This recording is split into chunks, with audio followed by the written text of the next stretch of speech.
چند روز قبل منشیات فروش کی گرفتاری کے بعد پیدا ہونے والی صورتحال کے حوالے سے جہاں انجمن تاجران دو دھڑوں میں تقسیم، ایک دھڑا انتظامیہ تاننے والا کے خلاف سراپا احتجاج جبکہ دوسرا دھڑا انتظامیہ کا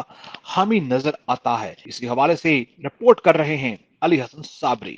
جی صدر انجمن تاجران سٹی تاندلیاں والا شہزاد بختاور کھرانا اور چیئرمین مارکیٹ کمیٹی ڈاکٹر عدالت خان صدر غلہ منڈی ملک جبار کی سربراہی میں اجلاس منعقد ہوا، جس میں تاجران کے تمام صدور نے شرکت کی اور متفقہ فیصلہ ہے کہ ہم کسی بھی صورت ہڑتال نہیں کریں گے اور ہم تاندلیاں والا کی تمام تر انتظامیہ کے ساتھ ہیں، جبکہ مقصود بٹ اور ان کے دیگر ساتھی انتظامیہ کے خلاف سراپا احتجاج ہیں۔ یہ تمام تر صورتحال اس وقت پیدا ہوئی جب پولیس تھانہ سٹی تاندلیاں والا نے منشیات فروشوں کی گرفتاری کے لیے چھاپا مارا، جس میں ایک ملزم کو گرفتار کر لیا گیا۔ پولیس نے الزام لگایا کہ منشیات فروش کے حامی محلہ داروں نے پولیس پارٹی پر فائرنگ اور ملزم کو پولیس حراست سے چھڑانا چاہا، تو دوسری طرف محلہ داروں نے پولیس پر الزام دھر دیا کہ پولیس نے ان کی چادر اور چار دیواری کا تقدس پامال کرنے کے ساتھ ساتھ ان کے جوانوں کو تشدد کا نشانہ بھی بنایا ہے اور کچھ شہریوں کو تھانہ میں غیر قانونی حراست میں بھی رکھا گیا ہے۔ اس تمام تر صورتحال میں پولیس تھانہ سٹی نے منشیات فروش اور دیگر